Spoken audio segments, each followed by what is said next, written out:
안녕하세요. 매일경제 월구월부 시청자 여러분, 실리콘밸리 특파원 이덕주 기자입니다. 저는 여기 실리콘밸리에 있는 TSMC 미국 법인의 사무실 앞에 와 있습니다. TSMC는 1980년대 모리스 창의 아이디어에서 시작했습니다. 반도체 제조 시설이 없는 기업들을 위해서 반도체를 대신 만들어준다는 것입니다. 지금 TSMC는 엔비디아, 애플, 퀄컴과 같은 세계적인 반도체 회사들의 반도체를 위탁 생산하고 있습니다. 그리고 시가총액 1조 달러를 넘어서 아시아를 대표하는 반도체 기업이 되었습니다. TSMC는 과연 어떻게 지금의 반도체 제조 왕국을 만들 수 있었을까요? 오늘은 TSMC의 지금을 만든 5가지 결정적 순간을 다뤄보도록 하겠습니다. TSMC가 대만 정부가 설립한 공기업으로 출발했다는 것 알고 계셨나요? TSMC는 대만의 첫 반도체 기업도 아니었습니다. 대만 2위 파운드리 기업인 UMC가 TSMC보다 이른 1980년에 만들어졌습니다.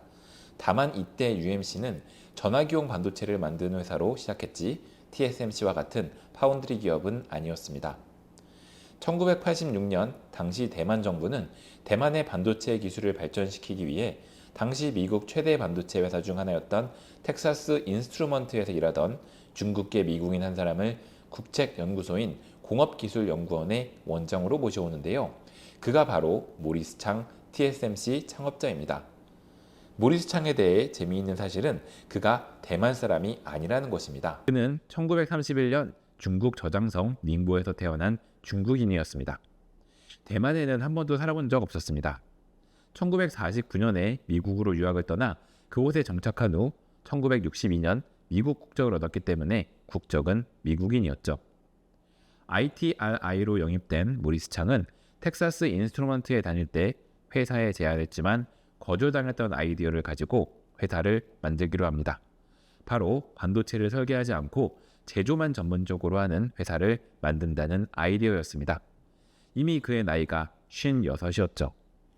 이 아이디어는 대만 정부에 의해서 받아들여졌고 당시 유럽을 대표하는 반도체 기업이었던 필리스의 자본과 기술을 들여와 TSMC를 만들게 됩니다. 지분의 절반은 정부가 들고 있었습니다. 이때만 해도 반도체 산업의 패권은 미국에 있었고 일본이 거기에 도전하고 있었죠. 한국과 대만의 반도체 산업은 이제 겨우 시작이었습니다. 모리스 창은 TSMC의 팹리스 사업에 대한 아이디어를 내고 이 회사를 세계 최대 반도체 제조 기업으로 만든 반도체 업계의 전설입니다. 그렇기 때문에 그가 ITRI의 원장이 된 1986년이 지금의 TSMC를 만든 첫 번째 결정적 순간이라고 할 수 있습니다. 1986년부터 1988년까지는 전 세계 반도체 역사의 운명을 바꾼 결정적인 순간이 일어난 시기입니다. 1986년 역사적인 미일 반도체 무역 협정이 맺어지고 1987년 TSMC가 설립됩니다. 그리고 1988년 삼성 반도체 통신과 삼성전자가 합쳐져 하나의 삼성전자가 됩니다. 이 순간이 왜 중요한지 궁금하신가요? 5가지 결정적 순간에 삼성전자 편을 꼭 봐주시길 부탁드립니다. 제조만 하는 파운드리 기업과 짝을 이루는 것이 설계만 하는 팹리스 기업입니다. TSMC가 막 설립되었을 때 팹리스 기업은 거의 존재하지 않았습니다. 그럼 당시 TSMC의 고객은 어떤 기업들이었을까요? 인텔 같은 반도체 기업들이 생산하는 여러 반도체 중 생산할 반도체는 많은데 생산 라인, 즉 팹이 부족할 때 그중 제일 수익성이 떨어지는 제품의 생산을 TSMC에 위탁했습니다. 하지만 이런 사업만 했음에도 불구하고 수요는 계속 있었기 때문에 TSMC는 꾸준히 성장하기 시작합니다. 1997년이 되었을 때 직원 수는 수천 명에 달할 정도로 커집니다. 그러던 그에게 실리콘밸리에 있는 한 반도체 스타트업 창업자로부터 우편이 TSMC 본사에 도착합니다. 이 기업은 TSMC의 실리콘밸리 사무소에 연락을 했는데 답이 없어서 본사의 CEO 앞으로 편지를 직접 썼다고 합니다. 꼭 모리스 창 CEO를 만나서 자신들의 반도체 생산을 부탁하고 싶다고 하죠. 마침 실리콘밸리로 출장 계획이 있던 모리스 창은 미국으로 가서 스타트업 CEO에게 연락을 해 그와 만납니다. 회사 설명을 듣습니다. 제대로 된 제품도 없고 파산 직전이었던 이 회사의 CEO는 아주 당당하게 말합니다. 우리의 이번 반도체를 생산해주면 우리는 앞으로 TSMC에게 엄청난 매출을 만들어드리겠습니다. 그렇습니다. 이 청년이 바로 젠스남 엔비디아 CEO였습니다. 이때 엔비디아가 TSMC와 손을 잡고서 탄생한 제품이 엔비디아의 첫 히트 제품인 리바 128이고 리바 128이 큰 성공을 거두면서 2, 3년 만에 황 CEO의 말은 현실이 됩니다. 엔비디아가 TSMC의 가장 중요한 고객 중 하나가 된 것이죠. 젠슨 왕과의 만남은 지금의 TSMC를 만든 두 번째 결정적 순간입니다. 왜냐하면 2016년 이후 시작된 AI 혁명에서 엔비디아가 그 중심에 섰기 때문입니다. 엔비디아가 만든 AI 반도체인 GPU가 AI 시대의 가장 중요한 인프라가 되었기 때문에 엔비디아가 성장하면서 TSMC도 폭풍 성장할 수 있었기 때문입니다. 지금 TSMC의 가장 중요한 고객을 꼽으라면 첫 번째가 애플, 두 번째가 엔비디아입니다. 2000년대부터 TSMC는 본격적으로 설비 투자를 확대하기 시작합니다. 왜냐하면 엔비디아를 시작으로 점차 팹리스 기업들이 늘어나기 시작했기 때문입니다.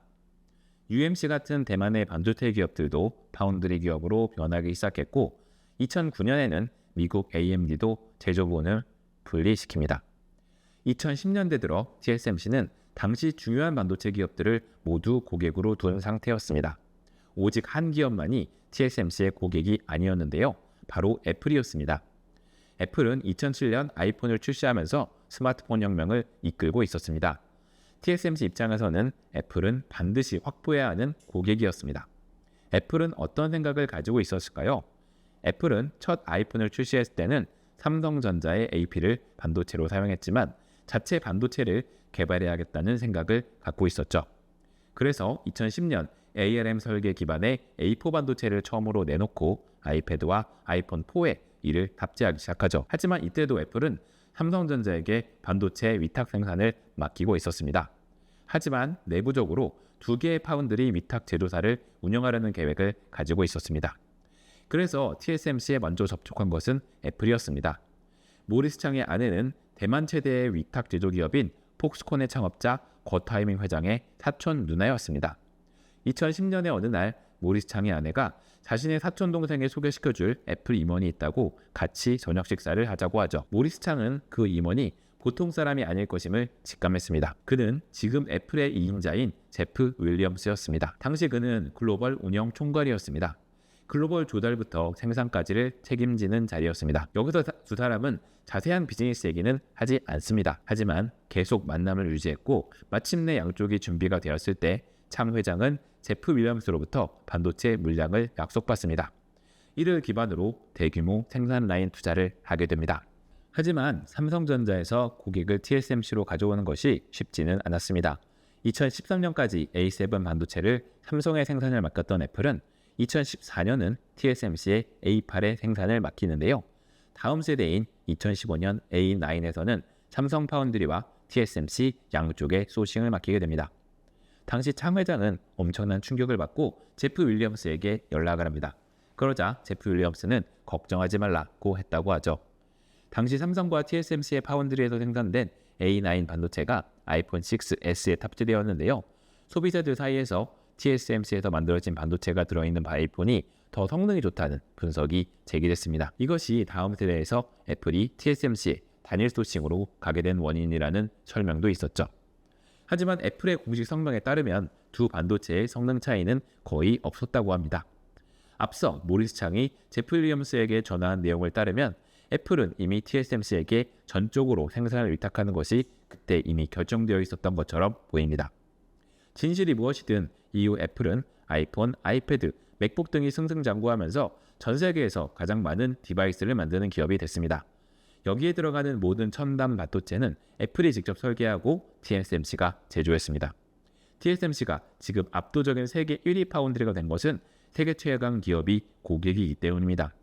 그런 점에서 2010년 모리스 창과 제프 윌리엄스의 저녁 식사는 지금의 TSMC를 만든 세 번째 결정적 순간이라고 할 만합니다.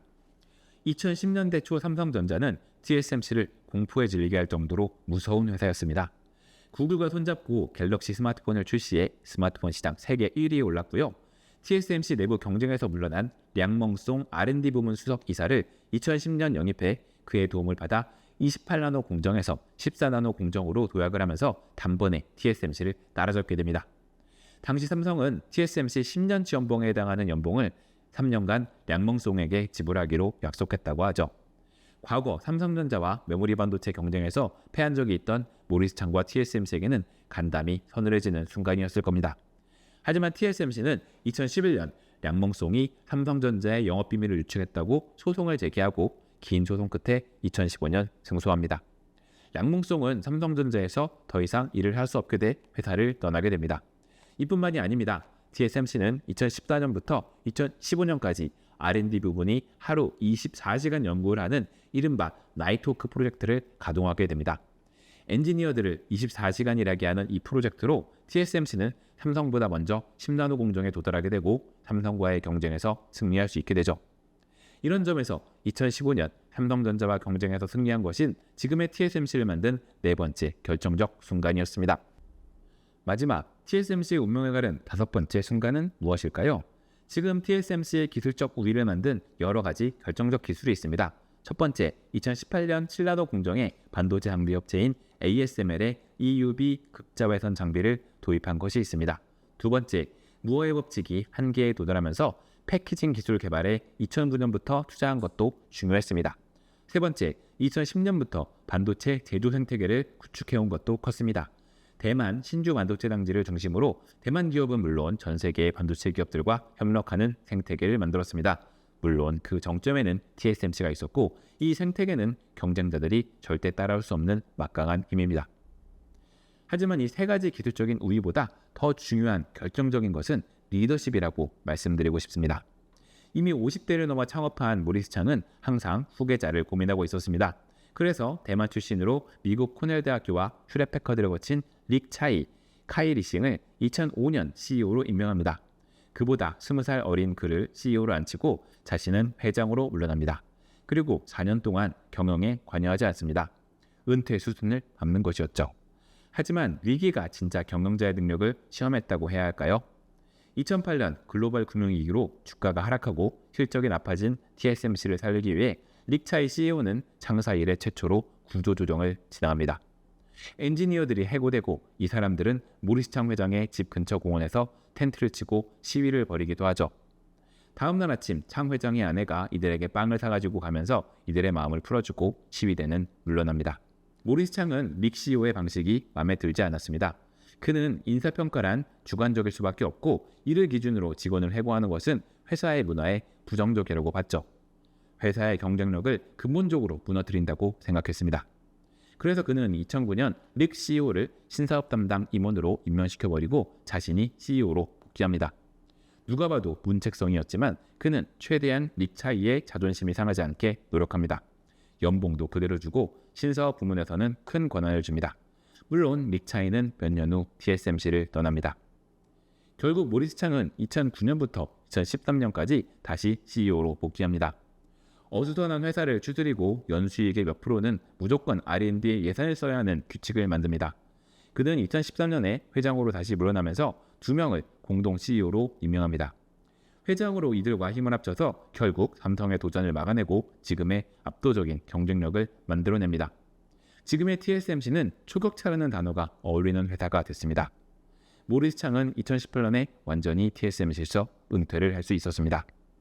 만약 2009년 모리스창 회장이 CEO로 복귀하지 않았다면 TSMC는 애플을 고객으로 만들지 못할 수도 있습니다. 2008년 있었던 엔비디아와의 불화가 커져서 엔비디아를 고객에서 잃어버릴 수도 있었습니다. 삼성전자에게 휴격을 허용했을 수도 있죠. 한 사람의 리더십이 얼마나 중요한지를 보여주는 사건입니다. 그래서 저는 2009년 모리스창의 CEO 복귀를 지금의 TSMC를 만든 다섯 번째 결정적 순간으로 선정하려고 합니다. 어떠셨나요? TSMC에 대해서 잘 몰랐던 얘기를 많이 알게 되셨나요? TSMC는 대만에 만들어진 미국 기업이라는 별명이 있을 정도로 미국계 중국인 모리스창의 철학이 담겨 있습니다. 외국 기업의 투자를 받아 설립됐고 이사회도 글로벌하게 구성되어 있습니다. 대만뿐만 아니라 미국 증시에도 이중 상장된 기업이며 설립 초기에는 파격적인 주식 인센티브를 주기도 했습니다. 우리는 대만 기업이라고 생각하지만 미국 주식회사의 면모를 가진 회사입니다. 하지만 동시에 TSMC는 근면성실한 동아시아 사람들의 특성대로 무직하고 열정적으로 일하는 문화가 있는 기업입니다. 고객과는 절대 경쟁하지 않는다. TSMC의 철학이면서 경쟁력이기도 하죠. 이런 문화는 총수의 지휘 아래 일사불란하게 움직이는 한국 기업들과는 완전히 다른 기업 문화입니다. 이렇게 동서양의 장점을 합친 기업 문화를 만든 것은 바로 창업자 모리스 창이죠. 한국 기업 삼성전자를 응원하는 입장에서 보면 삼성전자가 TSMC와의 경쟁에서 승리할 뻔한 기회를 놓친 것이 참 아쉽습니다. TSMC와 삼성전자가 결정적인 경쟁을 벌이고 있을 때 삼성전자는 심각한 리더십 공백에 빠졌다는 것도 역사의 아이러니입니다. 하지만 지금이라도 TSMC의 역사에서 우리가 배울 만한 것도 있어 보입니다. 여러분들은 어떤 것을 느끼셨나요? 의견을 남겨주세요. 이상 실리콘밸리 이덕주 특파원이었습니다.